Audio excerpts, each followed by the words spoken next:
طرف سے بھی کبھی اتنی اونچی آواز نہیں اٹھائی گئی. اور یہ جو وقتی طور پر آپ کو یہ سارا کچھ نظر آ رہا ہے, آپ کو یاد ہوگا کہ جب صدر ٹرمپ آئے ہیں, آتے ساتھ پہلی جنگ بندی کا جو ہے صحرا انہوں نے اپنے سر باندھا, اور 6 ہفتے کی جو عارضی جنگ بندی تھی اس کے بعد بہت اچھا موقع تھا کہ بات چیت کے ذریعے مسئلے کو حل کیا جاتا. اگر امت کا اتنا ہی وجود تھا, میں کہتی ہوں امت موجود نہیں ہے, کانسیپٹ رہ گیا صرف, پریکٹیکلی امت جو ہے وہ آن گراؤنڈ موجود نہیں ہے. اس وقت یہ مصر کہاں تھا, جارڈن کہاں, سعودی عرب, قطر, ترکی, یہ سارے ممالک کہاں تھے جو اس وقت ٹرمپ کے نکات کو مان کر بیٹھے ہوئے ہیں؟ اس وقت یہ لوگ کہاں تھے؟ اور یہ اس وقت بہترین موقع تھا کہ جنگ بندی کی جاتی, لوگوں کی زندگیاں مزید تباہ ہونے سے روکی جاتی. اس وقت جب چلے مان لیا 60,000 کہہ لیں, 1.5 لاکھ کہہ لیں, جتنے بھی لوگ مرے ہیں کیا ان کا کوئی بدلہ دے سکے گا؟ نتنیاہو دے گا, امریکہ دے گا, یا عرب ممالک دیں گے, یا ہم دیں گے؟ کیا جو پورے کا پورا غزہ برباد ہو گیا, 22 لاکھ لوگ اپنے گھروں سے بے گھر ہو گئے, ان کو اسی طرح رہنے دیا جائے گا, یا ان کے لیے کبھی کوئی زندگی کے کوئی آثار بھی آئیں گے؟ میرا جو پہلا جو سوال ہے پوری دنیا سے ہے, سب لوگوں سے ہے, کہ کیا ہمیں غزہ میں جنگ بندی چاہیے یا نہیں چاہیے؟ پہلے اس کے اوپر آپ ڈیسائیڈ کر لیں, بعد میں لڑتے رہیں. اور اس وقت پاکستان میں بہت ساری جو لوگ ہیں وہ بیسکلی دیکھیں, یہ پولیٹیکل پارٹیز جو ہیں یہ اس وقت اپنا میں یہ سمجھتی ہوں کہ سیاسی دکان چمکانے کے لیے گورنمنٹ نے چونکہ اس کا تھوڑا سا حمایت کر دی, اور پھر وہ غلطی سے شہباز شریف صاحب نے جو ایک ٹویٹ کر دی, اس کے بعد جو ایک طوفان بدتمیزی برپا ہو گیا, اور جس طرح سارے اپوزیشن جماعتیں اور سب لوگ جو ہیں وہ اس وقت امت کا نام لے رہے ہیں. 2 سال پہلے تک یہ لوگ کہاں تھے؟ شرم کی بات ہے. آئرلینڈ سے جو ہے مظاہرے ہو رہے ہیں, کر دیا ٹرمپ کے اس وہ وقت قبل از وقت ٹویٹ تھی, بہت جلدی تھی, اور اس پہ بھی آ جائے نا ذرا. ہاں بالکل بالکل, انہوں نے جلدی کی, نہیں نہیں یہ جلدی انہوں نے کر دی, نہیں کرنی چاہیے تھی. جب تک آپ نے اس معاہدے کے اوپر سائن نہیں کیا, آپ نے کچھ کیا نہیں, کچھ پڑھ لیتے, دیکھ لیتے. اب آج پارلیمنٹ میں بات ہو رہی تھی کہ وہ ڈرافٹ ہو جائے. ہاں آج اسحاق ڈار کہہ رہے ہیں کہ جی وہ تو چینج ہو گیا, اب تو وہ والی بات ہی نہیں ہے. تو اب آپ نے لوگوں کو خود ایک مغالطے میں ڈال دیا نا. کا بچہ تو نہیں ہے, پیپر تبدیل ہو گیا. ڈاکٹر صاحب یہ بتائیں مجھے ایک چیز, ڈاکٹر صاحب میں پہلے ایک چیز صرف یہ کہوں کہ وجیہہ صاحبہ نا بات بڑی صحیح کر رہی ہیں, اور وہ بات یہ ہے کہ دیکھیں جس چیز کو یہ برا بھلا کہہ رہی ہیں ہم بھی اس چیز کو برا بھلا کہیں گے. اور وہ کیا ہے, وہ یہ کہہ رہی ہیں کہ یہ تمام حکومتیں, یہ عرب ممالک کی حکومتیں کہاں تھیں. یہ بالکل صحیح ہے. تو اب میں یہ کہنا چاہوں گا کہ دیکھیں ہمیں اب اس بات کو 2 سال میں اگر نہیں پچھلے چلیں ہمیں پچھلے 78 سال میں نہیں سمجھ میں آئی, ان 2 سال میں تو سمجھ آ گئی ہے. تو اب ہم یہ سمجھ جائیں کہ یہ غدار حکومتیں ہیں, یہ ان لوگوں کی بٹھائی ہوئی حکومتیں ہیں, یہ اعلی کار ہیں, یہ ایجنٹ ہیں, آپ جو بھی لفظ استعمال کرنا چاہتے ہیں. اب آپ ان سے امید چھوڑ دیں. اب آپ اس بات کی طرف آ جائیں کہ کیا امت ایک ہے یا نہیں ہے. یہ بھی انہوں نے بڑی اچھی بات کی کہ یار ہاں پریکٹیکلی تو ہمیں امت نظر نہیں آتی کیونکہ آپ نے اس کو بانٹا ہوا ہے, تقسیم کیا ہوا ہے, لیکن کیا اس غزہ کے درد کو کوئی ایسا مسلمان ملک, علاقہ, شہر ہے جہاں محسوس نہ کیا گیا ہو؟ آپ نے کہیں ڈسکشن کی ہو, یہ تو وہ چیز ہے جو کہ اس ٹائم پہ کفار بھی جس کو فیل کر رہے ہیں, تو مسلمانوں نے تو ڈیفینیٹلی کیا ہے. ہاں ٹھیک ہے, یہاں پہ آپریشن ہے, آپ کو نکلنے کی اجازت نہیں ہے, آپ کو جو ہے نا جھنڈا لے کے ایون آپ ایک میچ میں, گیم میں نہیں جا سکتے, آپ سے لے لیا جاتا ہے. یہ سب ڈسکشن ہم سمجھتے ہیں, ہم اپنے ملک کے حالات کو بھی جانتے ہیں. لیکن اس ٹائم پہ جو پبلک اپینین ہے, آپ مجھے بتائیں کیا کوئی مسلمان ملک اگر ذرا سا بھی ایک پتھر بھی مارتا ہے فلسطین کے حق میں, اس نجس ریاست کو, تو کیا امت اس کے ساتھ بالکل کھڑی نہیں ہو جائے گی؟ اور اس حد تک کہ جو ویسٹرن پبلک اپینین ہے, جو اس ٹائم پہ یورپین اور ساؤتھ امریکہ اور ان ممالک کے لوگوں کا حال ہے, تو even so this is actually the best time for someone in the Muslim countries to raise up and go against this tide and by that unite the ummah again. اچھا ڈاکٹر صاحب, آپ کی موجودگی کا فائدہ اٹھاتے ہوئے, امت ایک نہیں ہے, امت تو ایک ہی ہے.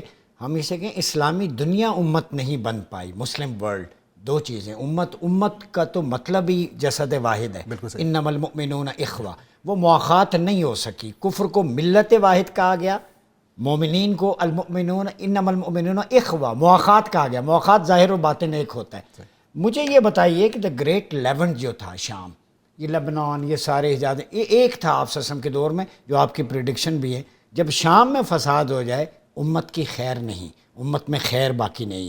تو ہمیں پالیسی گائیڈ لائن نبی پاک صلی اللہ علیہ وسلم نے کتاب الملاحم اشراط الساعہ میں دے دی, اس کو فالو کرنے کی بجائے ٹرمپ کی پالیسیز کی طرف کیوں جا رہے ہیں؟ کیوں جا رہے ہیں؟ لیکن یہ اپرچونٹی ہے, اور میں تھوڑا سا نا اس فورم کے توسط سے چاہوں گا کہ میں اپنے اس ملک کے تمام علماء کو, انفلوئنسرز کو, جو بھی کوئی طاقت رکھتے ہیں, آواز ان کے پاس ہے, مائک ان کے پاس ہے, کوئی پلیٹ فارم ان کے پاس ہے, میں ان کو یہ کہوں کہ یہ ٹائم ہے موبیلائز ہونے کا, یہ ٹائم ہے امت کو بتانے کا, دنیا کو خبردار کرنے کا کہ ایک بہت بڑا سودا ہونے جا رہا ہے. یہ سودا کوئی چھوٹا نہیں ہے. اس میں آپ کہہ رہے ہیں کہ ہم ان لوگوں کو بالکل لاوارث اور لاچار کر کے رکھیں گے, ہر قسم کا اسلحہ ان سے چھینیں گے, اور یہ کام کون کرے گا؟ یہ انٹرنیشنل اسٹیبلائزیشن فورس سے کرائیں گے, جس کے لیے انڈونیشیا نے 20,000 کمٹ کر دی ہیں. اس سے زیادہ بڑی خیانت اور کیا ہو سکتی ہے؟ بہت شکریہ ڈاکٹر عبدالبصیر قاضی صاحب, وجیہ سعید, ایمبیسڈر شاہد کیانی, ڈاکٹر فرید احمد پراچا صاحب. ناظرین, یہاں ہمیں جوائن کیا ہے ترجمان غزہ جلال الفرا صاحب نے, ان سے گفتگو کو آگے بڑھاتے ہیں. جلال بھائی بہت شکریہ آپ کا.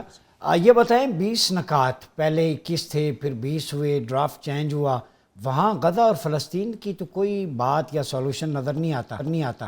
اصل جو وہاں کے باسی ہیں, ترجمان ہیں, اصل حق آپ کا ہے, آپ اس ڈرافٹ میں سے غائب کیوں ہیں؟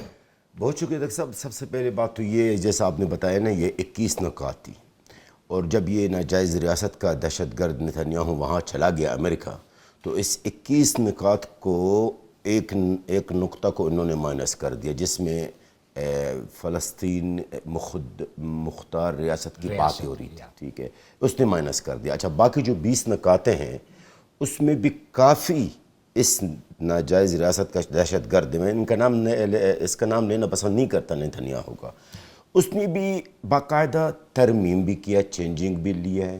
اور یہ بات باقاعدہ آپ یہ سن کے حیرت کریں گے, ایک کسی عرب ملک کا وزیر خارجہ کا بیان کل رات کو میں سن رہا تھا, وہ کہہ رہے کہ ہماری جو میٹنگ ہوئی ہے ٹرمپ کے صاحب نے, انہوں نے یہ مثال دیا, ہمیں دکھایا شہد, گلاس میں دیا ہمیں شہد, لیکن بعد میں پتہ چلا کہ وہ زہر تھا. ٹھیک ہے.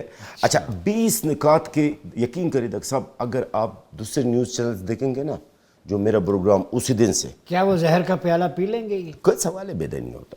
اچھا, میں آپ کو بتاؤں, یہ 20 جو نکات ہے, میں سارے 20 نکات میں بھی نہیں جانا چاہتا ہوں, کیونکہ میں نے جو پیشگوئی کی ہے اسی وقت جب پریس کانفرنس ہوا تھا نتنیاہو کا اور ٹرمپ کا, اس کے بعد نیوز چینل میں نے کہا یہی ہوگا اور یہ ہمارے رد عمل ہوگا, حماس کا یہی جواب ہوگا. دیکھیں, میں یہاں سے شروع کرنا چاہتا ہوں. ڈاکٹر صاحب, اول تو یہ اس کو امن معاہدہ یا امن کا منصوبہ نہیں کہا جاتا. میری نظر میں, غزہ کے عوام کی نظر میں, یہ جال, یہ ٹریپ ہے. یس, ٹرمپ کا trap. Yes, it is a trap. Y?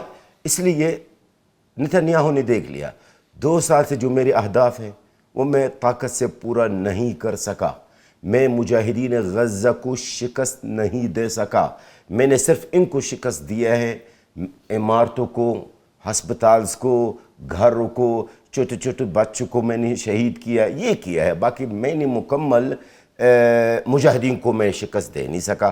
اب یہاں سے انہوں نے کیا سوچا ہے, انہوں نے جو پلاننگ, ایک تو اس کا پلاننگ یہ ہے, جو چیز میں طاقت سے کر نہیں سکا, اب اس نام نہاد منصوبہ معاہدہ, یہ جو امن کا منصوبہ, اس سے میں پورا کروں گا. مثلا نمبر 1 جو نکات آ گئے, ایک تو یرغمالی کو رہائی کرنے کی بات.